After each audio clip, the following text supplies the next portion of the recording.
Cuando nosotros trabajamos con proporciones y construimos intervalos de confianza, recordemos que lo hacíamos simplemente sustrayendo o sumando a la proporción un margen de error. Entonces, con esto yo construyo mi intervalo. Ese margen de error va a ser un valor crítico que depende del nivel de confianza que yo quiera. Por ejemplo, si yo quiero estar un 95% segura de que esa estimación vaya a estar dentro de los números que yo estoy estimando, esa proporción esté ahí, entonces yo elijo 1.96. Si yo quiero estar 99% seguro de que esa proporción poblacional vaya a estar ahí, en ese rango, en un rango X, entonces ya ese valor crítico aumenta y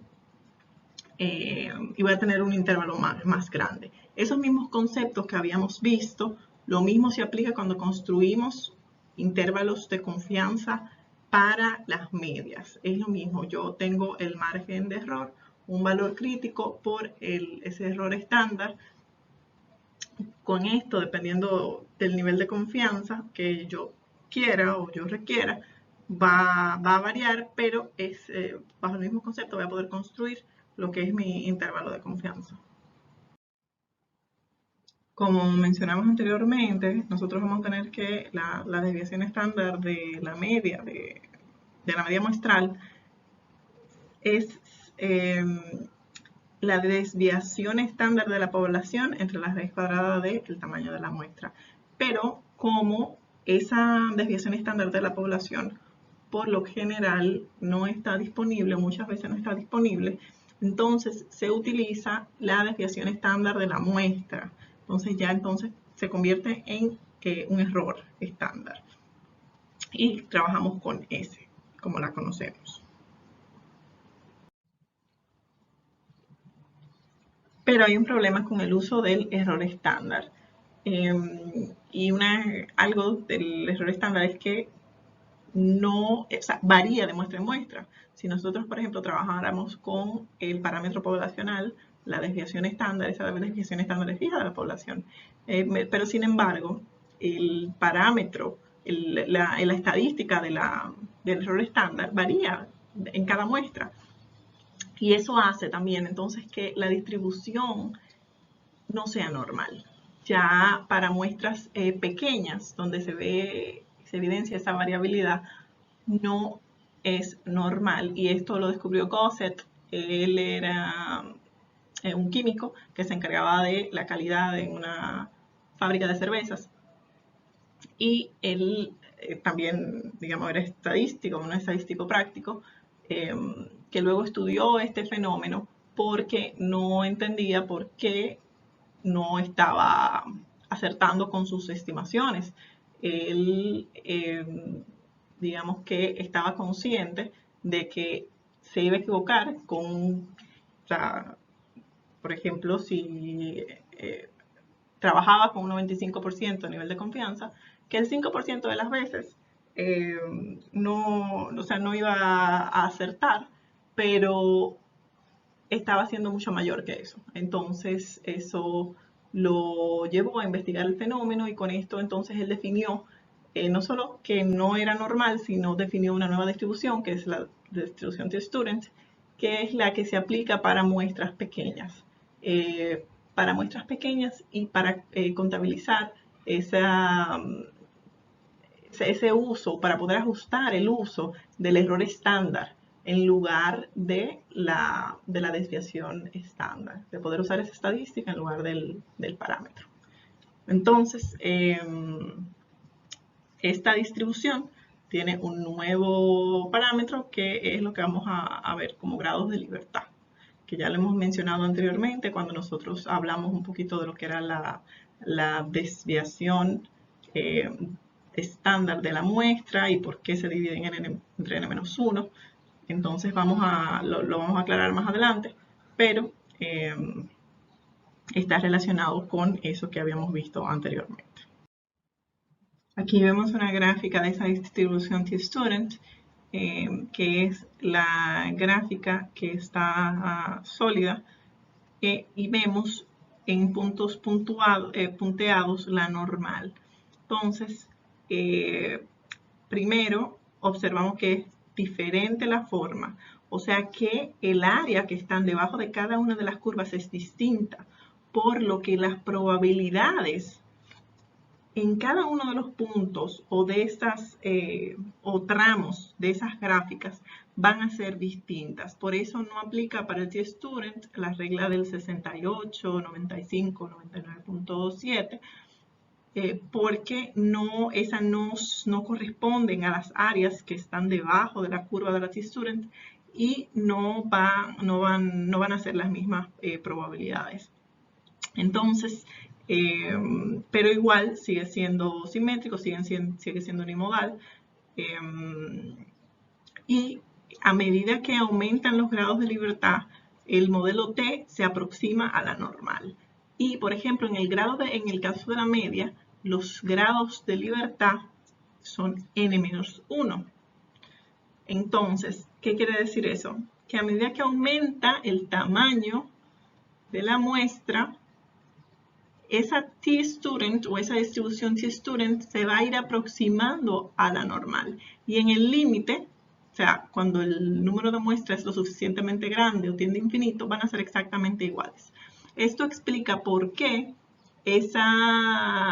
el uso, por ejemplo, del error estándar no había sido un problema en muestras grandes, porque simplemente en muestras grandes funciona muy bien y es muy cerca de la normal y se pueden sacar las conclusiones y se van a cumplir los supuestos. O sea, vamos a poder hacer las estimaciones y estar acertados, porque son muy similares para muestras grandes y a medida que va creciendo se van haciendo, o sea, se van pareciendo más, pero no funciona para muestras pequeñas y ahí fue que vino entonces este descubrimiento de que no podían ser iguales.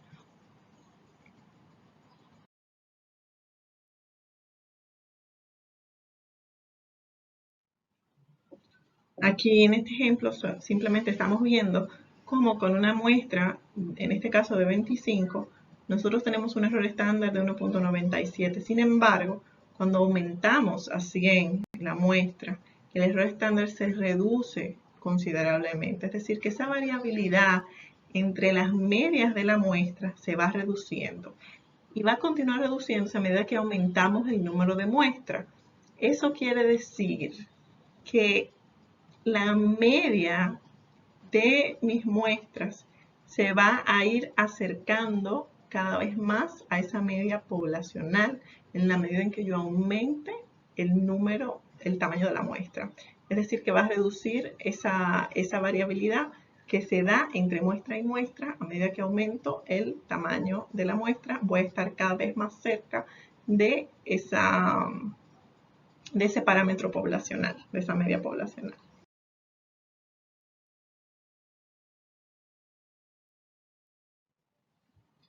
Entonces nosotros vamos a construir nuestro intervalo de confianza para esa media, pero ya no vamos a usar, como hacíamos anteriormente, Z como valor crítico, porque Z es de la distribución normal, vamos a usar T como valor crítico.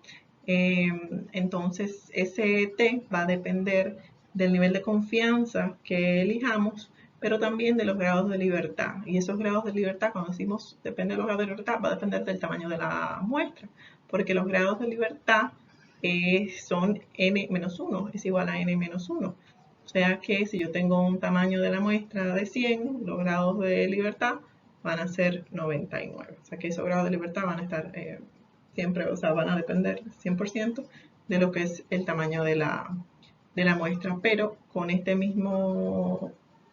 con esta misma idea de cuando utilizamos y construimos los intervalos de confianza para proporciones,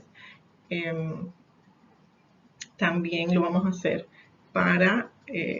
ahora para medias, contemplando muestras pequeñas y el uso de error estándar.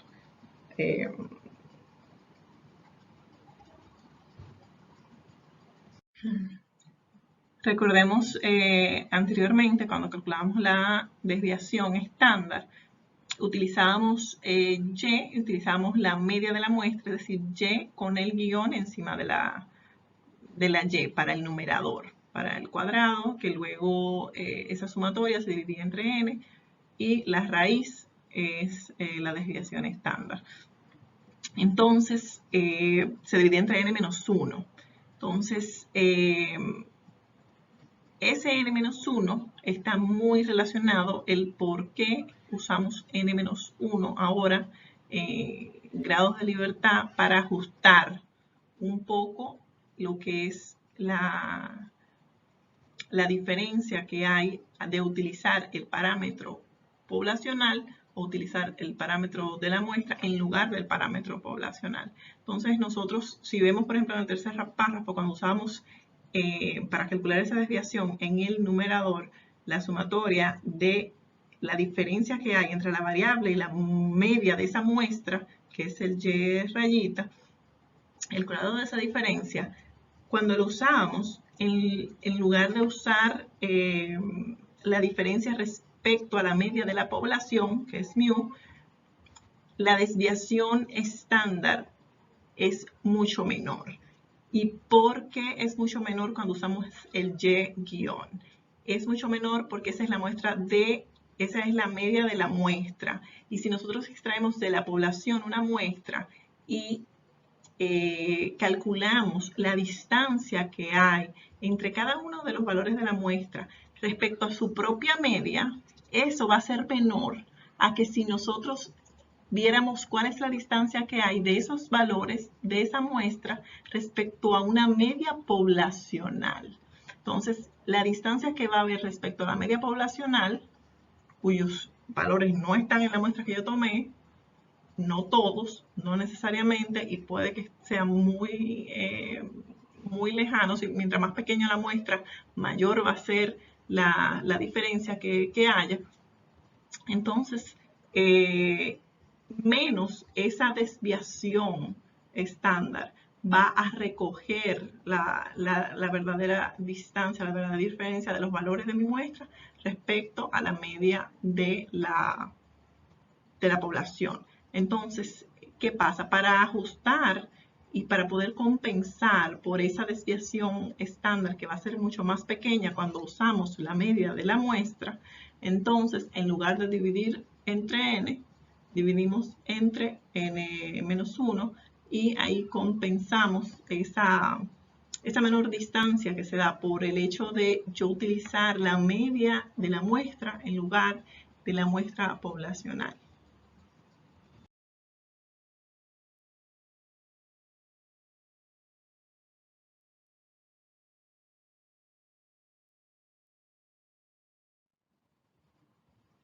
Entonces vamos a ver cómo encontramos los valores t en esta tabla. Anteriormente, ¿se acuerdan de la tabla Z? Nosotros teníamos que realmente ese valor crítico, la Z, la construíamos con la columna y la fila superior. La columna extrema y la fila superior. Sin embargo, aquí el valor t está en el centro. Entonces, lo vamos a construir dependiendo de los grados de libertad que están en la columna y dependiendo del nivel de confianza que está abajo en la última fila. Entonces, por ejemplo, para un nivel de confianza de un 80% y una muestra de 20, nuestro valor t va a ser 1.328.